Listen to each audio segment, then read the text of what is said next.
One of WWF Thomas back when another 1987 year continues with In Your House, Revenge of the Taker. April 20th at the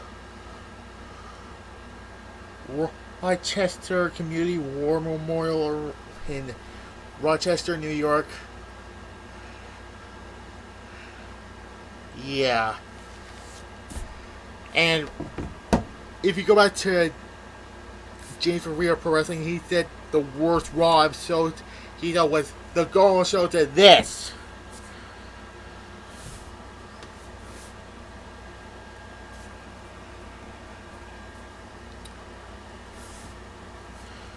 Boy, you can tell the WWF is not doing well till later on.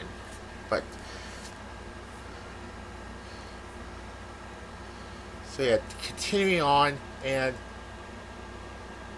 it was not good. It was a little better than Final Four, let's just be honest.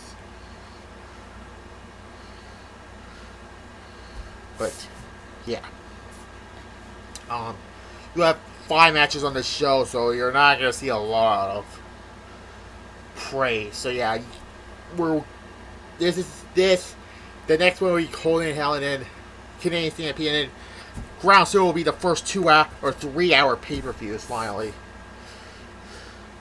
For the B pay-per-views finally. But anyways, you had some okay matches. Let's just be honest. With this match for the WWF Tag Team Champions, unfortunately, this had a horrible finish to it.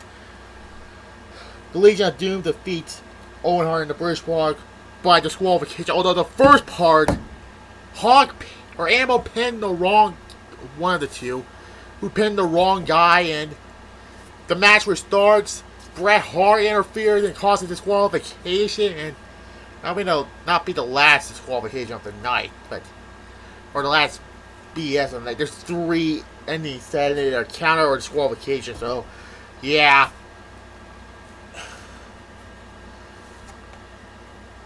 A 6. It was okay. Next match is for the Intercontinental Championship, and oh boy, you could tell that this person who was the champion got no reaction, and then.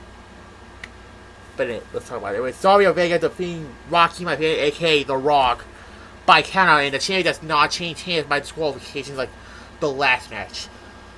There's only 3 title matches on the night and no title changes. But yeah, the match ends in disqualification because Crush hit The Rock. I'm sorry, Rock. I got calling him The Rock. Fuck it.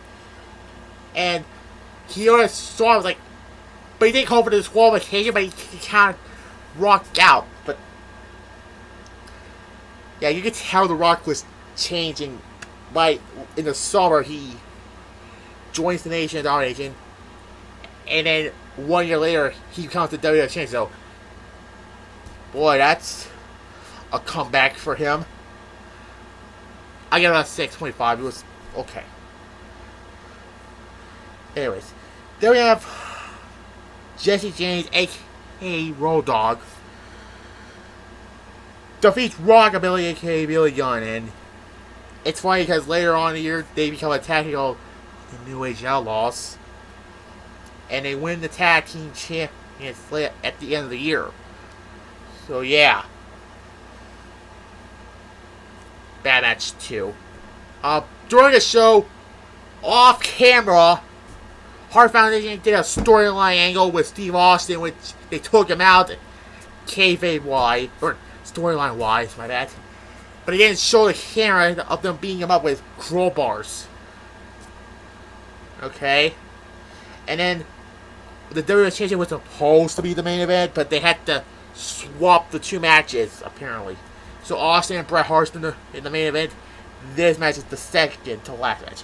For the WWF Championship, The Undertaker defeats Mankind, and these 2 have good matches, or good fights, I'd rather say, because they were not matches, they were fights, and they were good.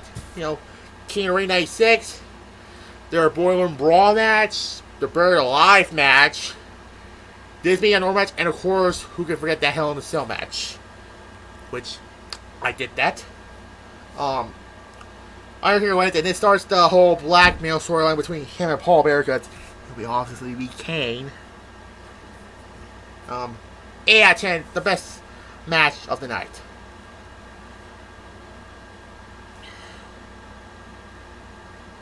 And then the actual main event of the show, because there's another dark match after this. This match is determined the number one contender for the WWF Championship. So Stone Cold Steve Austin defeats Bret Hart by disqualification. So you got 2 DQ finishes and countouts. You can tell WCW's undercard was terrible. WCW was actually good outside of the main event, except for Spring Stampede and Uncensored. It isn't a disqualification. Stone Cold finally got his WWF title opportunity. But I get why Undertaker won the title, because, you know, because they need because Shawn Michaels lost his smile, aka he doesn't want to. No, I'm not gonna say it. Not because they're a WrestleMania match. A 7. The reason I get a 7 because the off-camera beatdown during the middle and the disqualification finish. I would give it an 8, but yeah, it's tough to hard. But Austin and Bret Hart, have good matches. You only have like 3 pay-per-view matches, because one-on-one pay-per-view matches.